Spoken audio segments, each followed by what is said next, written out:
Well, hello, Internet! Welcome to episode number 302 of the Comic Watchers Show. He is Chad, I'm Matt, and this is our crazy little show where we talk about comics and all kinds of manner of things. So, Hold on, Chad, we're talking about comics tonight. yes, No, we are talking about comics. The long march to 400 continues. Wow. I know! It's crazy. Seems like just yesterday we were on episode 301. So, our guest this week is creator Jon Westoff, and he's going to talk to us about his and Dan Dougherty's comic, The Drumsticks of Doom, which is now in its final funding lap on Kickstarter. So, Jon, welcome to our show.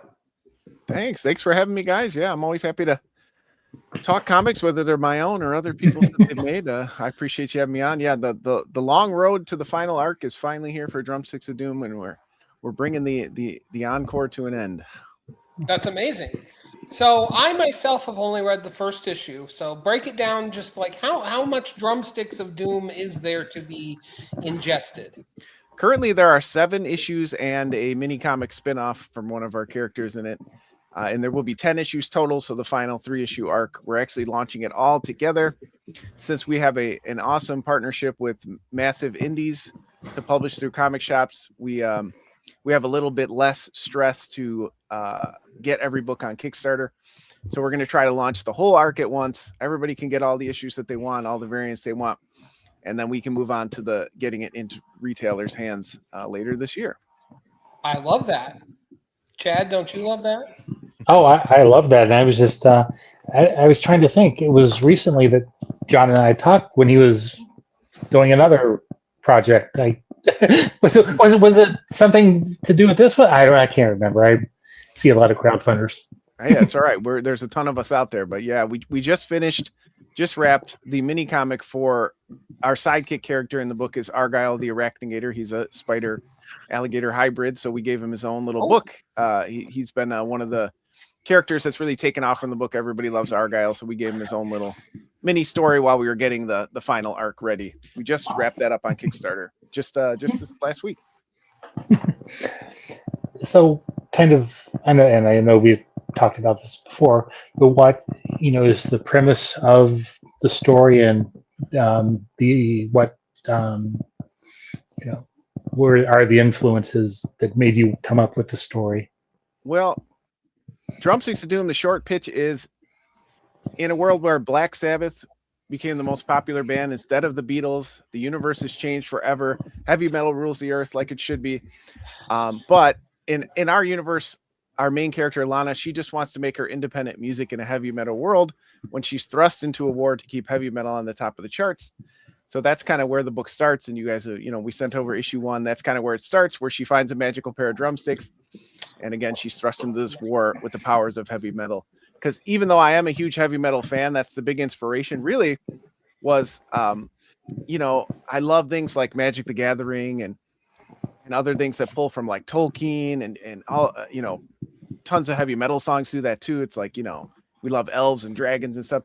But I thought to myself, heavy metal itself has its own lore to it. So to me, the songs of heavy metal, the lyrics about, the man on the silver mountain and the rainbow in the dark and all these awesome songs, heavy metal itself has this lore to it. Well, what if, all the things our grandmas and our aunties told us in the 80s would happen if we listen to heavy metal actually happen, but the world still rolled on, right? There's demons around, there's werewolves, there's magic, but it's kind of a little bit more grounded than that. It's not as over the top as something like a Metalocalypse. But I just love the lore of heavy metal songs and just the of all the characters that are involved in heavy metal, like Ozzy and Dio and all these characters. I just said, let's put them into a book and kind of, this is my love letter to comics and heavy metal kind of rolled into one. You sound as if you love heavy metal and comics almost as much as I do, which is saying a lot. And we're definitely going to get into that. And I can't wait to hear your thoughts on those subjects in a little bit more depth.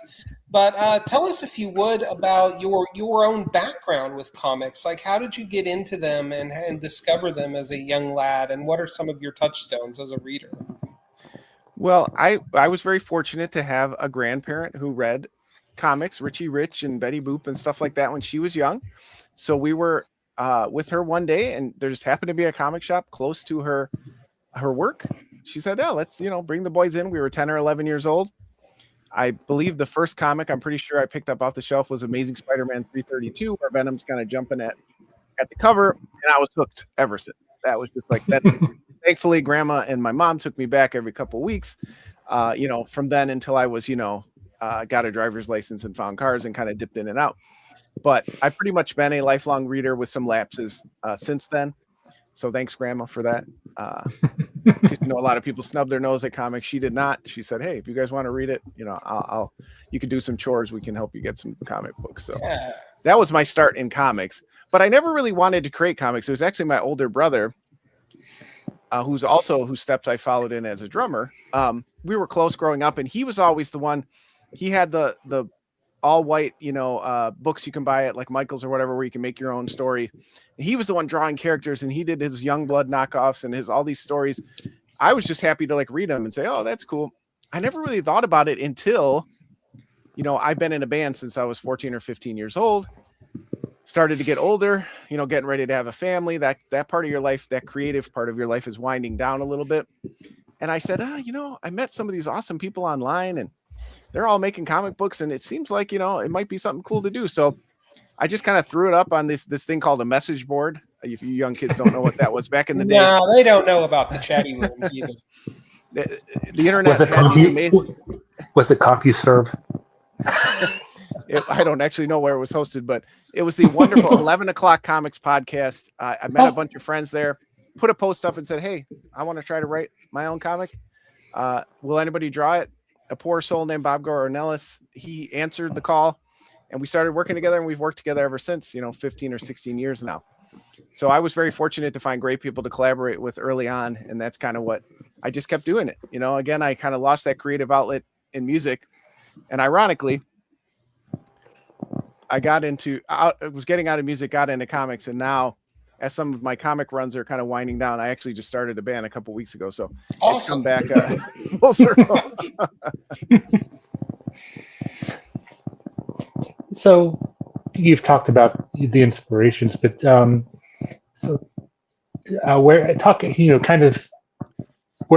where's the story?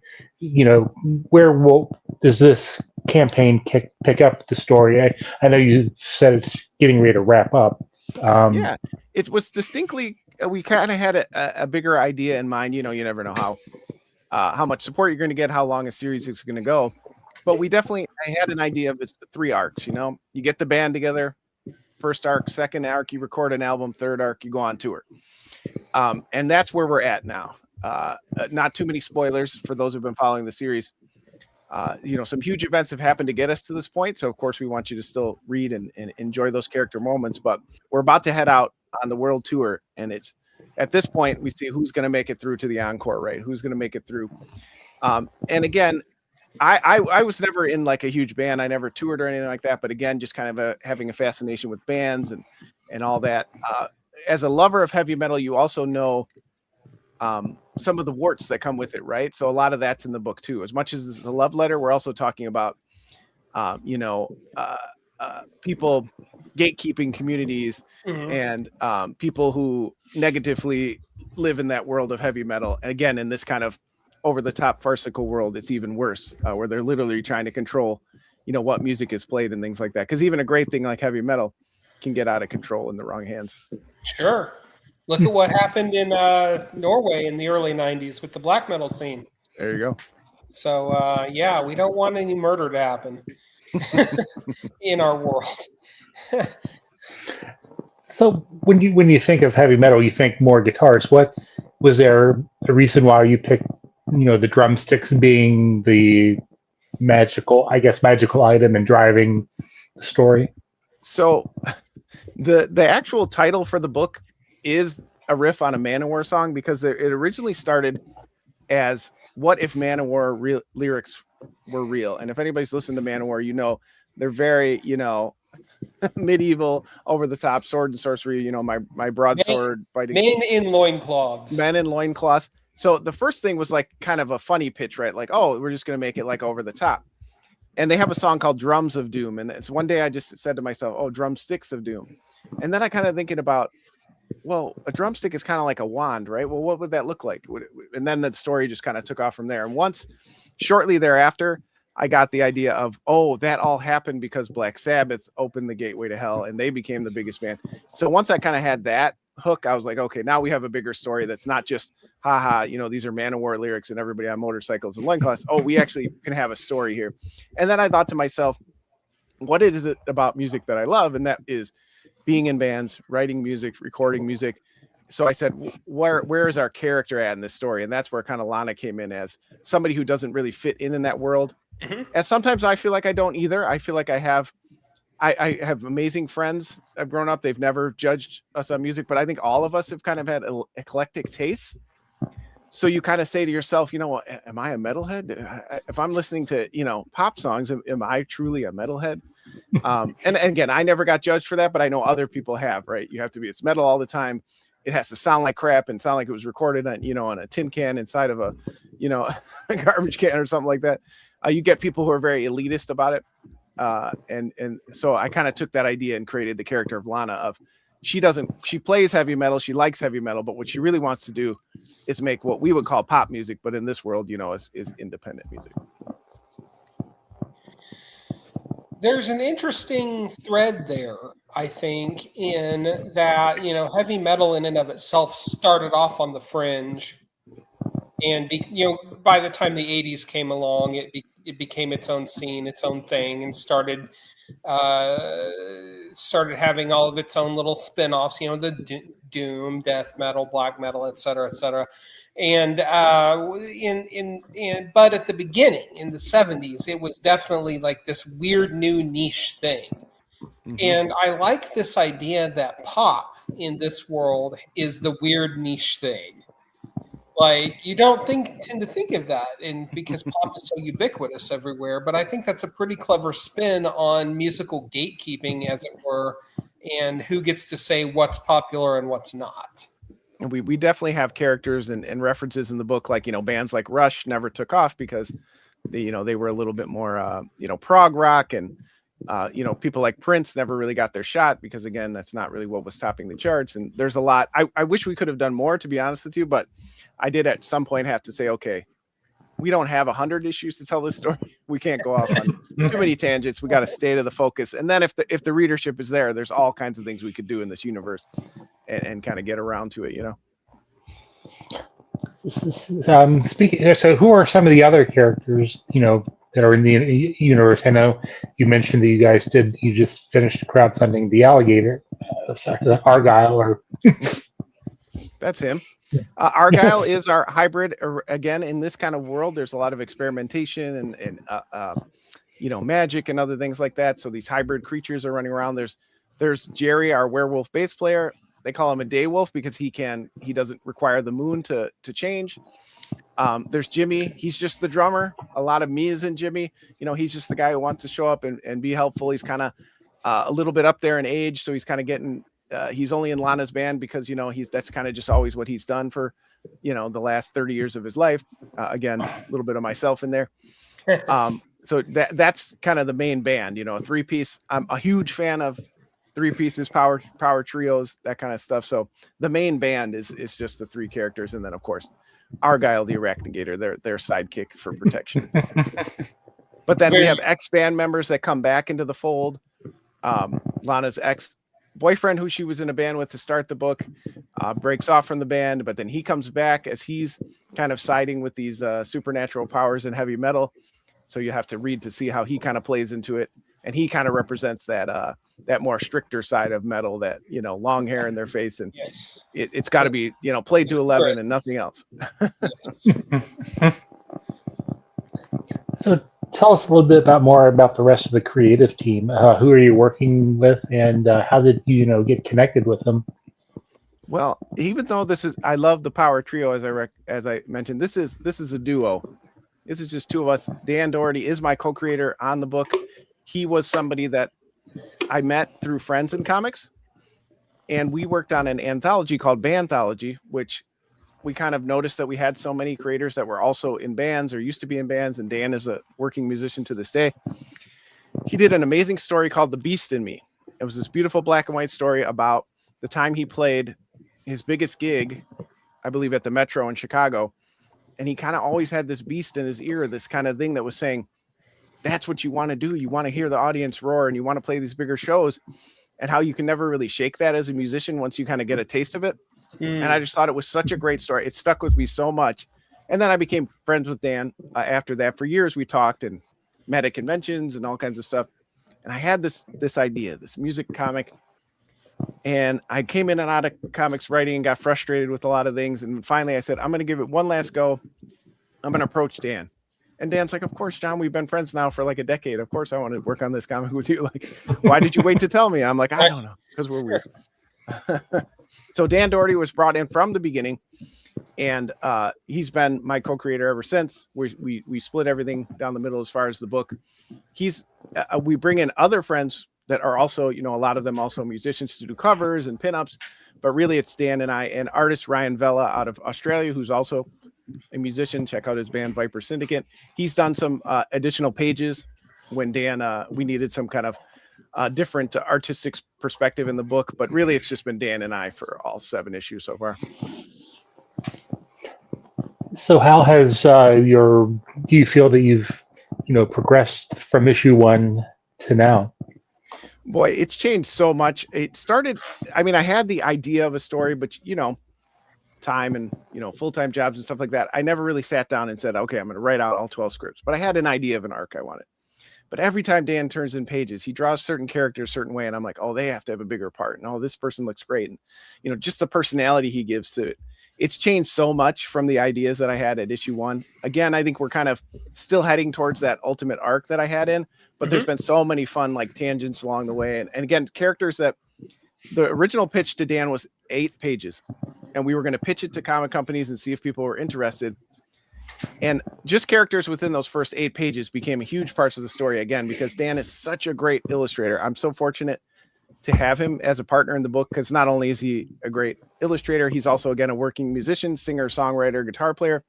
So he kind of knows not just how to draw the physical guitar, but how people would hold it and how they would, talk to their bandmates during a live show, and all these things that, you can't get unless you're also a musician. Has been so important to the book. I think the book, it would be completely different without him. So it's changed so much from issue 1. And I think with each issue, I think it gets better and better as far as the characters and, our investment in them. How do you feel you've grown as a writer? Well, I have one other series that was longer than this. It was called Hellbillies, about hillbilly monster hunters. But other than that, this is the longest thing I've ever written. Really, Hellbillies was a web comic, and it was shorter issues. This has been the longest thing, and I hope at least that I've grown through the process, because a lot of us in indie comics like to say, oh, I could write Spider-Man, or I could write this, or I could do this better than. But if you really haven't invested and taken a series, a big arc with characters, multiple arcs in this case, I don't think you kind of know where you're at as a writer. And it's been a very satisfying process for me. If this is, the pinnacle of the mountain for me, this series is the longest I write, then I'd be very happy, with kind of where it's at. Makes sense to me. So tell us more about some of the characters, like, and forgive me if I misspeak his name, but Gap, Gaap, the demon fellow, and how these demons interact with the world around them. So I've kind of played with this idea before of like hell on earth, or mystical things happen. We have another series called Child Possession Services, which is like, what if demonic possessions were real and there had to be like a social service agency that worked with them. I'm very much into that. Like if you've ever read the comic Chew, where it's like, yes, there's this over the top thing happening, but again, life goes on. We still have to function. There's still, don't worry, there's a bureaucracy. Exactly. There's always a bureaucracy or a horribly run, government agency or whatever. And in this case, you still have the same, band dynamics and all that going on. You're still trying to do your everyday life. So really demons, again, we do kind of get into this in the last arc, but there's a reason why they crossed over when Black Sabbath played at a certain time. And again, it's different. It might not be as religious as people might associate with hell. There's kind of, something that happened that created this riff in the universe. And these demons came over with no real knowledge how they got here. And again, they had to kind of pick up and say, okay, we just have to go on. And of course, what actually ends up happening is, we as humans, of course, don't accept them as well. And we, even though they're around, we treat them differently or they feel differently just because they kind of stick out. And Gop is kind of one of the characters that he's a demon who's accepted that. He said, you know what? I'm a demon. I love heavy metal. I'm going to start a heavy metal club. And that's where Lana and her band are playing in the first issue on the first arc. And Gop, again, is another one who didn't have as huge of a part, but just Dan's awesome designs of him with very limited feedback from me. He kind of always comes up with these just amazing, just fully developed characters just in their expressions and how they look. And it's just amazing me every time he turns in a page. And did I also see that Dave Sharp is contributes to the project? No, I actually don't know Dave. We've had quite an amazing slew of guest cover artists. Maria Wolf did the first cover. We've had Mike Norton's doing a cover for us. We've had a ton of awesome people that have contributed. Maybe I just missed the name, or sorry, I thought I saw the. We're on 20 something different covers with variants and everything, so it's hard to keep, even for me to keep track of who worked on what book. And I also did 5 Kickstarters for 5 different books last year, so I'm always got a lot of different projects in the air. Well, speaking on that, tell us about your crowdfunding experience, because I know you've done Kickstarter, and Drumsticks of Doom was also on Zoop once, if I'm correct. Yeah, we tried. Hopefully, I'm not wrong on that. No, you got that one everything right. Now. That one you got right. We've primarily been a Kickstarter company. We couldn't be here without our Kickstarter support. I was fortunate to be one of the early creators who used Kickstarter when it first kind of started in the late 2000s there. So I've always been comfortable with using it and kind of evolved with it. And again, we wouldn't be here at all without its support. But we've tried some other things. We've done some Indiegogos, some Zoop we've tried. But Kickstarter is where we really get a lot of our core audience. They want to back where they're comfortable and with. So we're primarily, Kickstarter from here on out. But again, couldn't do it without it. Do I always think that they're maintaining the site the way they should, or doing what they should to kind of update things? I think they're a little bit behind other sites as far as user friendliness and that, but still, I think it's good for creators. They have such an ecosystem of backers within it that there's so many people that go on Kickstarter and search for books. It's just, you have to be there as an indie creator these days. Well, have you noticed anything different with the way your campaigns have done, or how they've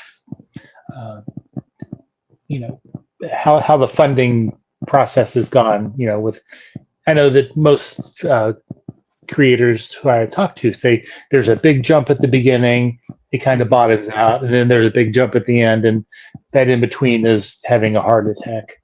Yeah, and that's the phase we're at right now, is kind of getting those followers. That's what helps with that big bump at the beginning. They give you notification to the 100 people who followed, a bunch of them back, and then at the end they give a little more notification. They come back, and the middle is, like you said, just kind of screaming at the void and trying to. It's changed. It used to be, people when it first came out, it was very exciting for people. 15 or so years ago. We used to get funded almost every project within the first 48 hours, about sometimes a little bit after. People were excited. It was different. It was new. It was a way to support their friends or find books they liked. And that changed over the next decade. I think as some projects didn't fulfill, or people got a sour taste, or, they kind of had the experience of supporting somebody and maybe just said, I'll get it if it comes to the local shop. Gone. Yeah. But then it kind of came back with, the post-COVID world. People were excited to get their projects out.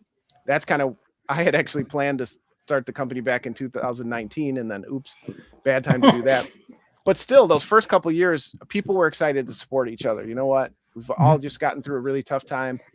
It was just a lot of that. And now it's kind of that excitement's died down a little bit. I will say, in the 15 or 16 years I've been doing it, now is probably the toughest time to be on crowdfunding, especially for my peers that are newer creators. It's very difficult to get people away from other sites to click your link and go in there.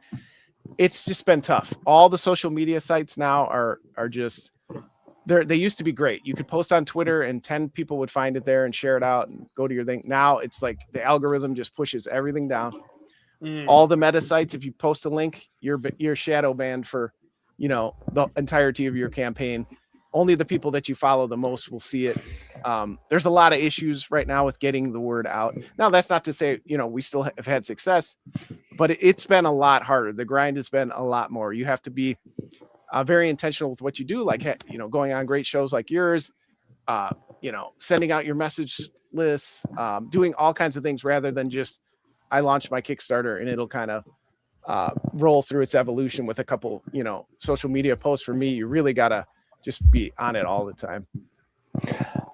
I've noticed that you're, pretty involved with the online, indie creators on like Facebook and stuff.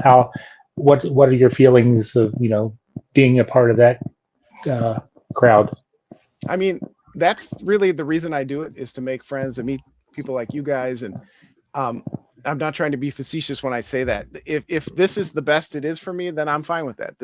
You have to enjoy the path that you're on along the way. You can't always be like, oh, this guy has 500 backers. I've only got, 250, you have to enjoy the entire process. And I tried to do that. At first, when I was first starting out, I would get frustrated when we wouldn't have a comic fund, or, why are we not growing readership? And now, I just kind of take it day by day. I'm fortunate to say that because my wife is gainfully employed. I'm gainfully employed. So I also don't require, I don't rely on this as for my income. Not everybody can say that. So for me, it's just something I enjoy. And if something, we get some sales and it, we end up, I don't know, supersizing our McDonald's from the profits we get from these books, then that's great. But otherwise, I'm just enjoying the process. And part of that is being part of the indie community. So many people helped me when I first started out that I want to be in that role now. When people have questions, I want to answer them. When people need help, I want to help them, because I just really enjoy the indie community. It's different than a lot of other places, right? It's not like music. It's not like making movies. You're one or two steps away from, your heroes like Jeff Lemire and all these other guys out there who you admire. It's just such a small, tight-knit community that I enjoy it. I maybe am on social media a little too much incessantly, but I still enjoy that part of it. I enjoy meeting new people, helping new people, all that stuff. So I think it's a great community. Sans a couple knuckleheads, but that's okay. You kind of mentioned it, but how is it finding a balance between family, work, and this other part of your creative life? I think it's difficult, and if I have any success, it's that I'm just a distracted person. I'm kind of used to that, so I can kind of oh, I got to update the Kickstarter here. Oh, I got to ship this package out. I'm used to managing lots of things at once, and I kind of like that kind of little bit of chaos in my life. It kind of keeps things exciting and keeps you going through the day. But it does get more difficult. I did not realize, as I was planning my kind of comeback into comics, I was also feeling the mortality of reaching age 40. And boy, did I, the energy, the times when you could stay up from 9 till midnight lettering that comic and still go to work the next day are long over. So I was not ready for that part is slowly dwindling. And that leaves less time, right? Because when you used to have 2 or 3 hours in the evening after the kids went to bed, and you still, again, you could get 6 hours of sleep and go to work. It was a lot easier to get things out. And I've been finding myself having to adjust and set realistic limits and say, okay, you have an hour a day, probably at max, to work on comics outside of work and family time. So be intentional with it. Try not to sit there on your phone while you're doing it. On the weekends, maybe you have a little more time, but you have to be considerate of that because you have a lot of different priorities, and you have to be intentional with your time, or you'll end up not completing what you need to and putting projects off. Well, and you have to be able to not only be present for your family and your job, but for yourself, right? Yeah. I mean, you can't just live this whole live for the grind thing. I'm so sick of hearing about it. For sure. Bullshit. For sure. And I'm very fun. fortunate. I work from home and I have a flexible job. So, I can, do some mail, run to the post office on my lunch break or wake up a little early to finish a project before I start and adjust my time. So I'm very fortunate in that regard. I know not everybody is, but there's a reason why the company I have is Part-Time Comics. That's the company I run. It's just a veiled, name for publishing my own books. But I chose that name purposely because I knew before that I was taking on a full-time workload as a publisher, writer, letterer, everything else in my previous company, Kingbone Press. And this time I said, you know what, I'm going to come back and just do what I can. If I get 1 book out a year, 2 books, just be happy with that. You can't at this point in your life, it's too difficult. Of course, I didn't stick to my own rules and ended up doing like 5 Kickstarters a year, but I tried at least. I tried to set the limits so that I'm not again, I'm not feeling, guilty or frustrated for lacking on other things. I'm just doing what I can realistically. So that's kind of where the name Part-Time Comics came from, is that, I just wanted to be kind of my part-time gig. And I find more enjoyment with that than having to, do 40 hours of work and then do 40 hours of work with this. I like this to be enjoyable. Oh, sure. You don't want to hate it. Right. And eventually with a schedule like that or something similar, resentment does grow. For sure. And I definitely got to that point around 2018. We had a bad convention. One of our only traveling conventions, the Heroes Con. And I'd really just left that. And I knew that was my time to step away and say, at that time with the other company, I was publishing a lot of other people's books and I don't think they ever put pressure on me, but I felt like I wanted to take on their book and get all these sales and help them launch their Kickstarters. And I feel like we reached some of our goals, but I felt like I did too much. So selfishly, when I came back, I said, okay, this time around I can help people, but I can't necessarily take on their projects, help them get to print, run their Kickstarters. I have to be a little selfish this time around. And then if down the road something changes and I can work, with other people on their projects, I still would love to do that. And I've been part of several awesome anthologies with that in mind. But again, for now, Part-Time Comics is again just a vanity name for my own titles, just trying to get them out there. So as a comic creator, and I believe you said you're in a band, does your love of music influence your comic book, creativity, or vice versa? Does, what you do for comic books help you with your music?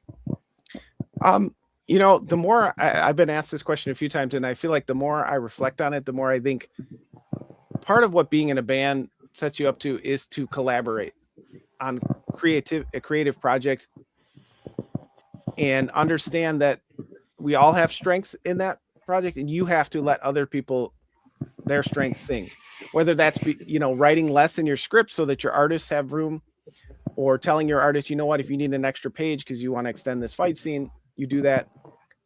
Colorist, this page didn't necessarily vibe exactly how I liked, but I'm going to trust your vision and talk to me about what you're seeing. It helps you with that creative process because, again, I play drums. I'm very little bass and guitar. I can, I can't really sing. So I have to let go of that and say, okay, this is your part of this project. And again, it's the same thing with comics. I have to let the artists do what they're great at.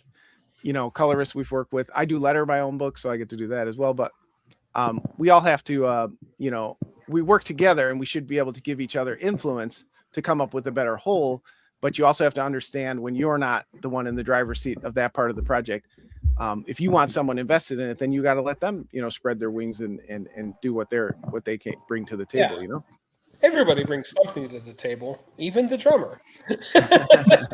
A little bit, barely.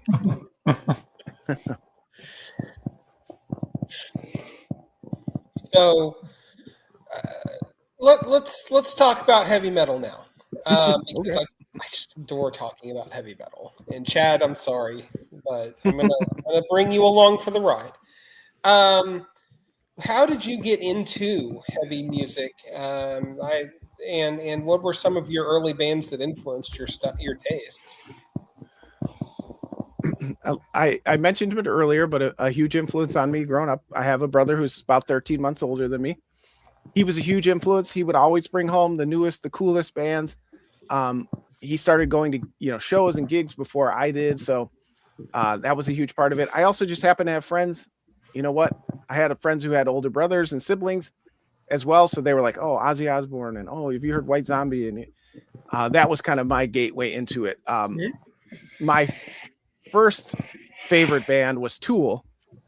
So I just remember hearing their, music on the radio, and it was just like, oh, this is just such a unique sound and so cool.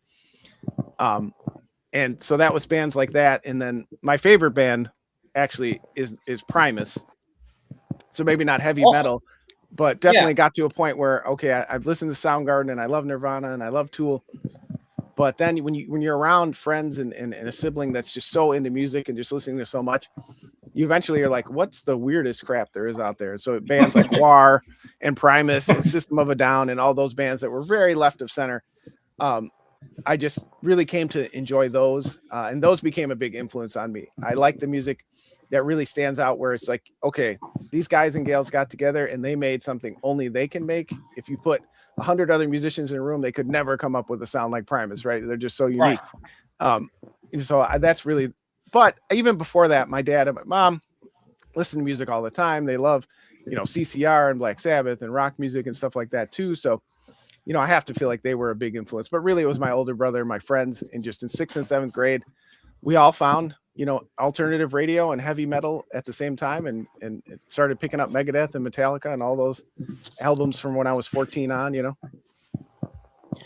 I have to say that growing up in a musical household opens the door in its own way, right? Because I grew up in a musical household where both my parents would play piano or have the radio on, and my stepdad was very into the alternative scene as it was in grunge scene as it was happening, because I was there but a little too young to know how to explore myself. I was only like 11 or 12. And I like just having that access right there at a young age opens your mind and broadens your horizons already, and kind of just rewires you, I think. I think so. I think there's people who love music, and then there's people who love music, right? The people who sit in their car for an extra, 5 minutes to let the song finish, and, the people that are always, humming a song or whatever like that. And for me, really, my mom, she wasn't a musician herself, but what she was is she had 2 sons who were like, we're super into music. We want to play guitar. I started with bass.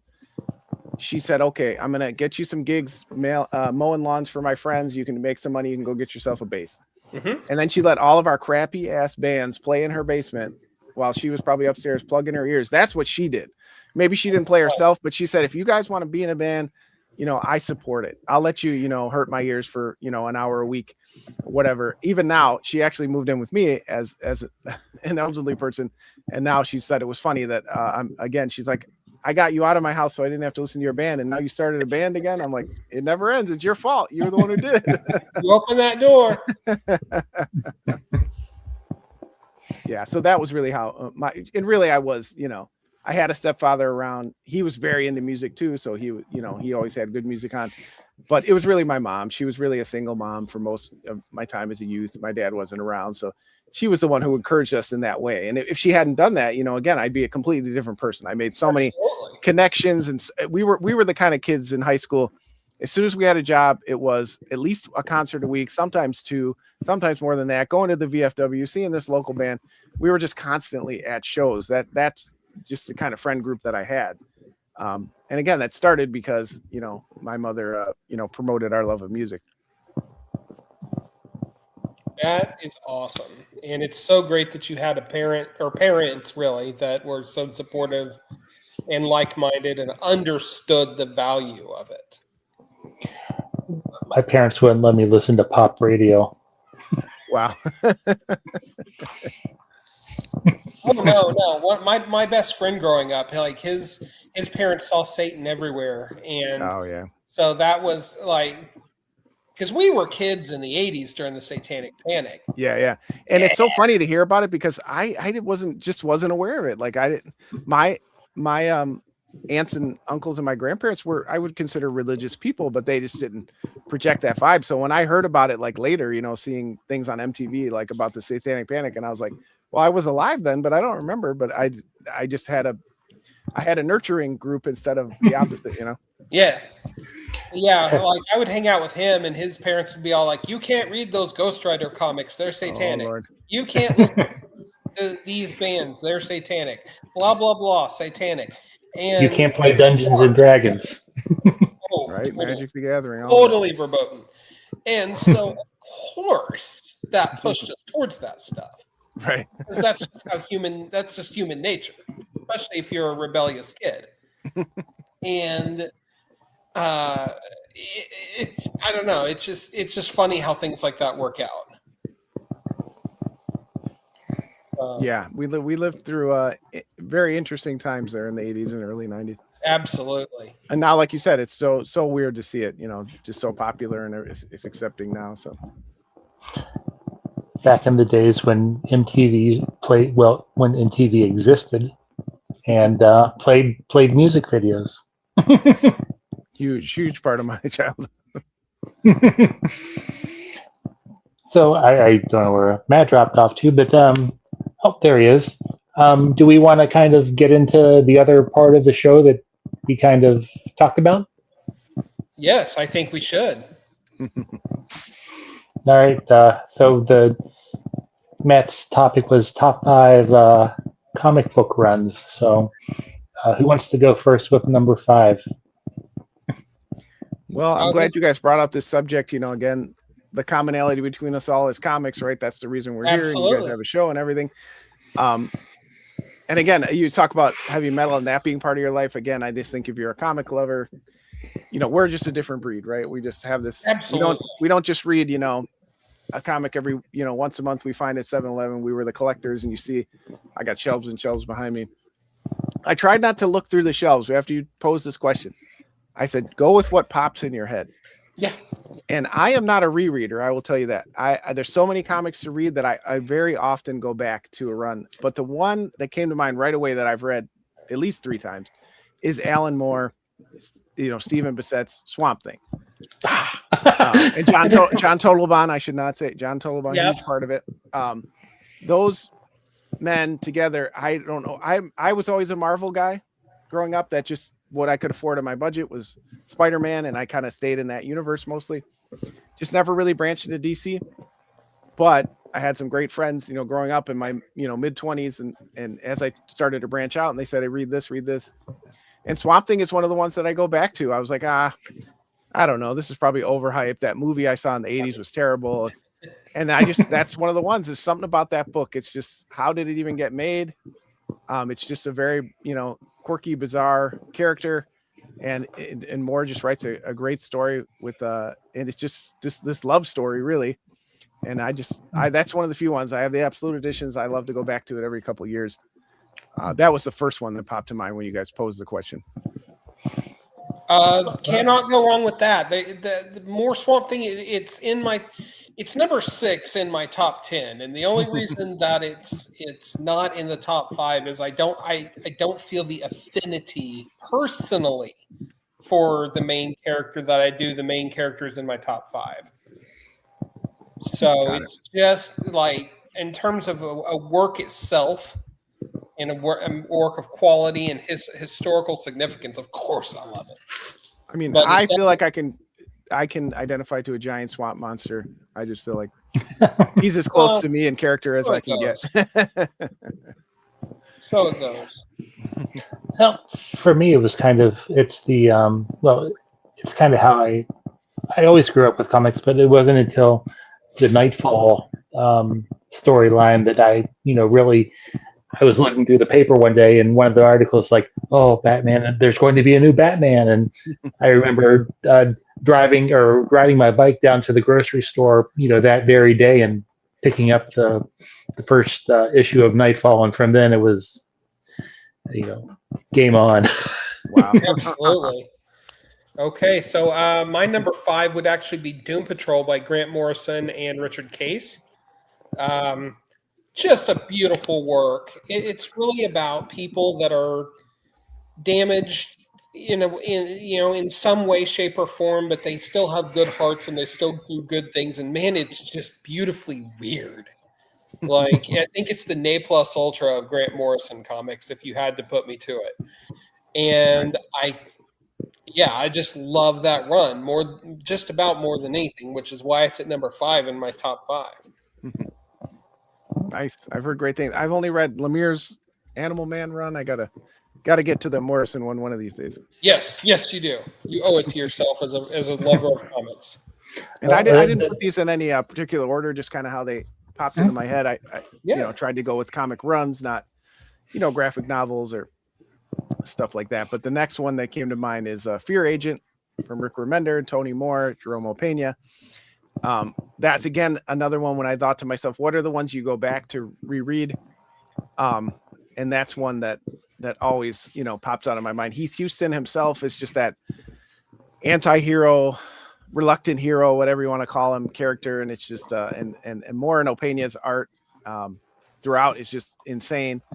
And it's I've read a lot of Rick Remender since then, and I just always feel like I think Fear Agent was really where he was just hitting on all cylinders. I know there was a lot of delays and stuff, but you really can't feel it when you go back and reread it. You feel that he had this reverence for this character and this arc in the story. I think it's 36 issues when it wrapped up. So I want to say there's an omnibus that's either just come out or it's coming out soon of the entire story. There is 2 absolute editions, but yeah, maybe they finally did the whole. I think it's all under one cover, nice. At least coming soon.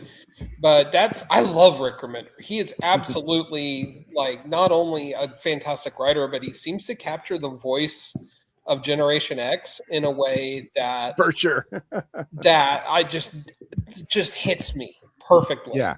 I think that's a perfect thing with Generation X. And we said Lovers of Music, every arc in Fear Agent is a Minor Threat song. Yeah. He uses Minor Threat songs for it. So there's all these subtle, music things that he does. Some even not subtle in other books he's done, but you can tell he's one of those lovers of music too. Most definitely. Well, since you've already mentioned Grant Morrison, and there was some his Animal Man run was also on my list because when I was getting as I got deeper into DC, and it's like, oh, I'm reading Crisis, and it's like, oh, Animal Man, he seems interesting, and then reading Morrison's run, he's such a almost an everyman, and it's. And then you get all the weird Morrison stuff that just makes it even more interesting to read. And I mean, I like the Morrison run, but and there's some good stuff in the Vertigo Pete Milligan run, but it's the Morrison stuff that kind of I like to go back and look at. Yeah, no, most definitely, and that's another one. It's in my top 10, but not my top 5. So I have much love. Grant Morrison, they're actually my favorite writer, period, just per sheer volume of comics that they've written that I love. So I can dig that. My number 4 is it's a tough one, but I gotta say the Peter David's Incredible Hulk run. Yeah, we're getting into some stuff now. I just think that Peter David, one of our great writers, was hitting on all cylinders for the majority of this run. He worked with some incredible artists like Todd McFarlane and Dale Keown before he lost his mind. And Liam Sharp shows up for 10 issues. Gary Frank. And just the way that he seamlessly rewrote the mythos of the Hulk and turned him from just kind of a rage monster into a victim of child abuse, which I realize Bill Mantlo is the one that initially came up with that conceit, but Peter David actually just like really took it and ran with it. But just a gorgeous run from start to finish, and I've got a Dale Keown Hulk tattooed on my leg to prove my love. It's a good one. Yeah, most definitely. Nothing like a Dale Keown Hulk, that's for sure. No, nothing. So, all right, John, we're back to you. You mentioned like Grant Morrison being, one of your favorites. For me, my favorite writer is Ed Brubaker. And I was like, well, he has to be in here somewhere, right? Again, I tried not to overthink it and said, what comes to mind?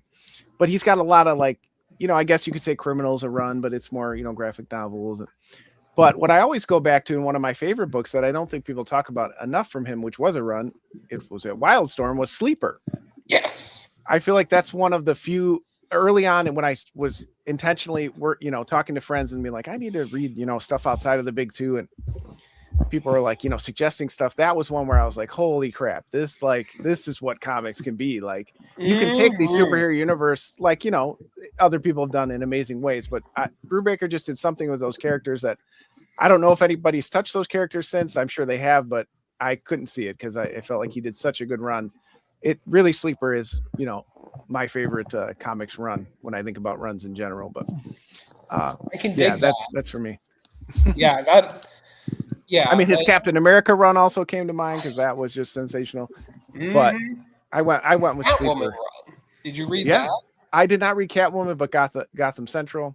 Yeah, I know that was Greg Rucka, but yeah, no, I did not. I do need to get to his Catwoman run. Most definitely, it's the best Catwoman run ever put together. Period. So, Chad, how about you? Number 3. Number 3, I'm going again. Mine is totally DC, but I'm going to have to say Jeff Johns' JSA run. I mean, because again, reading, coming in around 0 hour, and having the JSA, original members like being de-aged and trapped in limbo, I believe, or so, then all of a sudden they're back, and it's like, oh, this is interesting, and but he, he's definitely breathes a new life into those characters that, seem to be very could have just been shelved. Yeah, no, most definitely. Well, and then the original JSA was shelved for a number of years post-crisis, and as of course but yeah, you're totally right. The Jeff Johns iteration is has such powerful themes of generational heroism. The way that it seamlessly weaves the old and the new generations together, and really just turned that book and that team into the real cornerstone of DC, or the DC universe, I should say, in a way that the Justice League just wasn't, which is fascinating. And I could talk more about contrasting that with Morrison's JLA run, but yeah. There's a lot there, a lot to unpack. And Jeff Johns and his Green Lantern are just some of the best superhero comics you could possibly read. So, number 3 for me, Transmetropolitan by Warren Ellis and Derek Robertson and Rodney Ramos. Spire Jerusalem is just such a lovable bastard. You can't not root for him. The world that Ellis created was so prescient. Like, I still go back and flip through the issues and think about some of the things that he wrote about in there. And he just knocked it out of the park. And it's so smart and yet snarky, and has so much to say about journalism as an institution that it just works on every conceivable level. I know that my brother offloaded a lot of some comics on me, and that was part of it. And as I was like, I have them, I'll just read the first couple issues, and 2:00 in the morning, I'm still Next one. No, most definitely. All right, well, John, we're back to you. I was again trying to stay in the wheelhouse of favorite creators. One of my favorite runs of all time is the Max. That's my favorite character. Sam Keith is my favorite artist. Hell yeah. But I wouldn't say that story was very artistic driven, right? I still love it. I've reread it multiple times. But another person who fits in that vein, writer, artist, is Jeff Lemire. And I think of he's just one of the first writers I latched onto that leans much into the emotional side and sometimes quieter stories. And for me, his best run is Sweet Tooth, which was recently adapted, but Sweet Tooth is definitely up there. Again, about 36 issues. These, 5 or 6 great hardcovers. I recommend anybody. Wasn't quite like the show, but I still think if you liked elements of the show that came out and the characterization of these hybrid animal kids and how they're getting along in a post-apocalyptic world. It's one of the best post-apocalyptic stories I think there is. Oh, it has so much heart. So much. I love Sweet Tooth. So I seriously doubt Jeff Lemire will ever top it, and that's not to dog any of his other work because no. And I actually, it's honestly, I feel the same way. Like I'll get his new stuff and it'll kind of sit on the pile a while because he kind of hit the bar with Essex County was amazing. And then Sweet Tooth and then a couple other in that, the Nobody. It's like, man, he came out so hot that it's like difficult for him to meet. Yeah. But there's a couple guys and gals I feel like are like that. My favorite one of his is Underwater Welder. Dude, words out of my mouth. That is one that you could teach in a class. Yeah. It's beautiful. It is. And yeah, his art style so unique, stands out right away too. So that's a big part of it. You recognize him. You see it. Yeah. Most definitely. All right, Chad, number 2.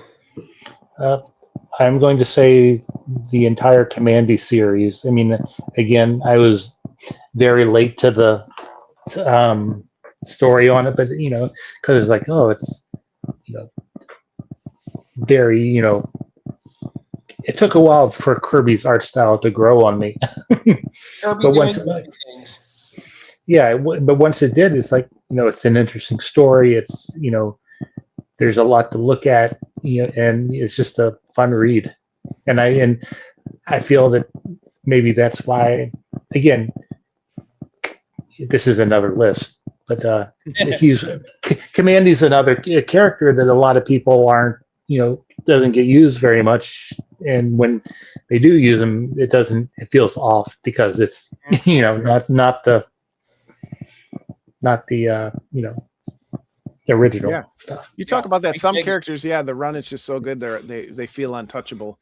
There's quite a few characters. I mean, Hulk is kind of like that too, but people still find there's 3 or 4 creators. Oh yeah, look at what Al Ewing did with Immortal Hulk. Oh, I heard. I've got to read that. And then of course the Greg Pak stuff was amazing. And yes, there's been some great runs. He's one of those characters that people find there. But but other ones like Commandy, it just seems like they're just so untouchable.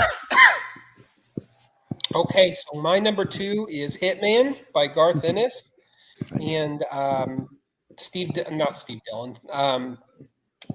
Garth Ennis and friends, because I just went blank on the artist name. Because I just had a moment there.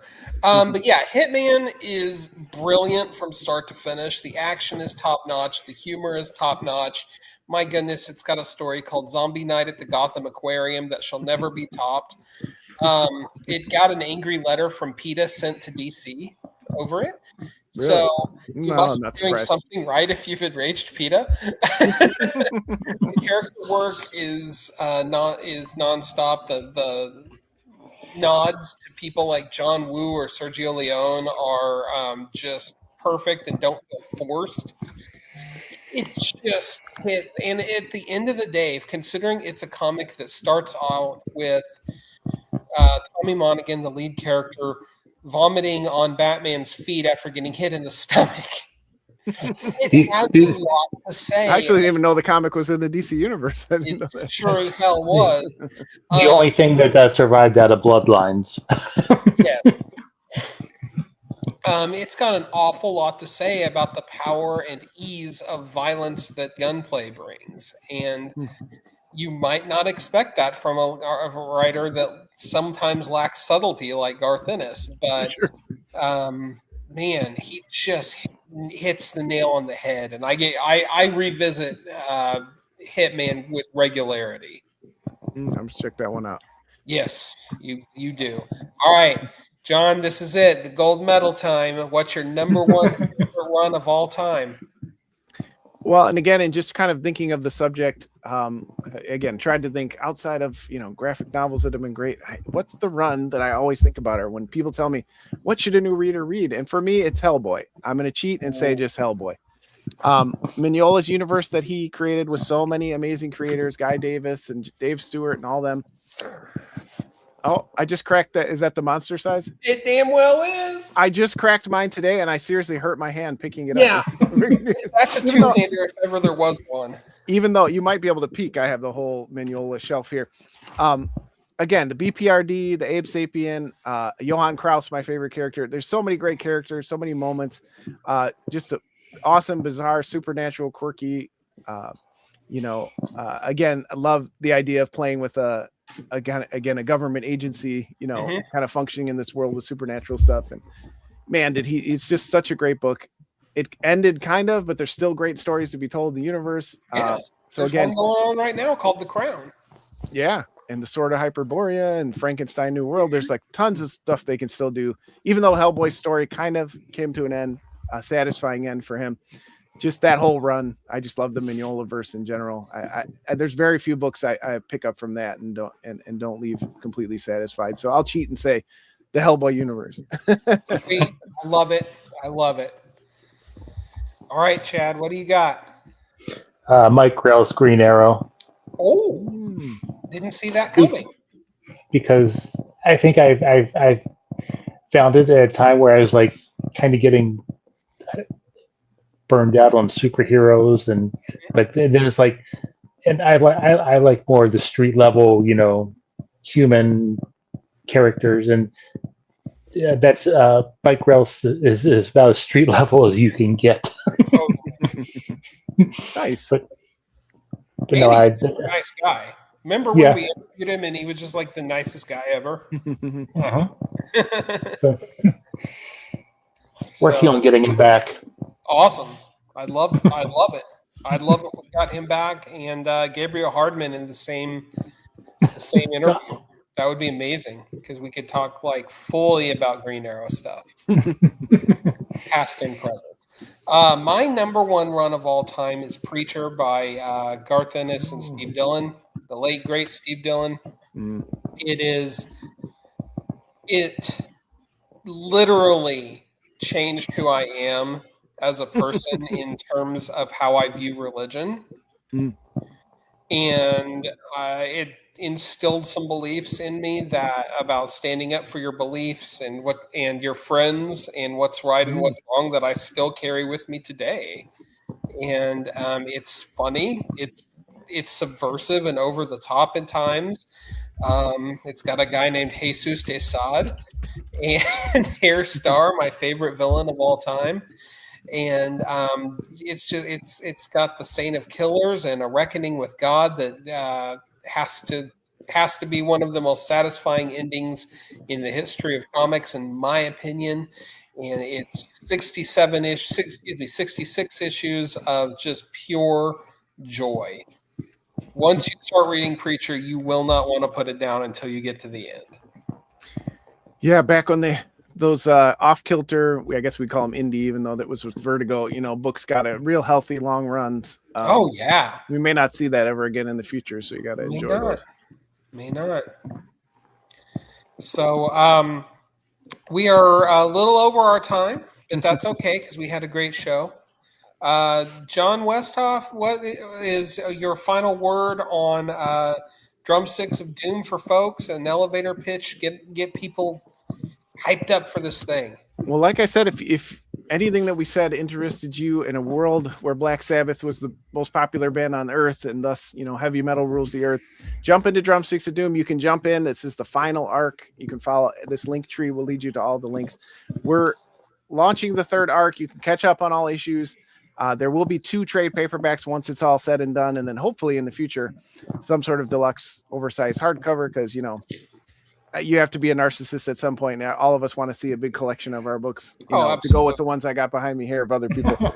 So I'm hoping for that down the road. But again, it'll be 10 issues. You can jump into the final arc, or you can catch up if you want to.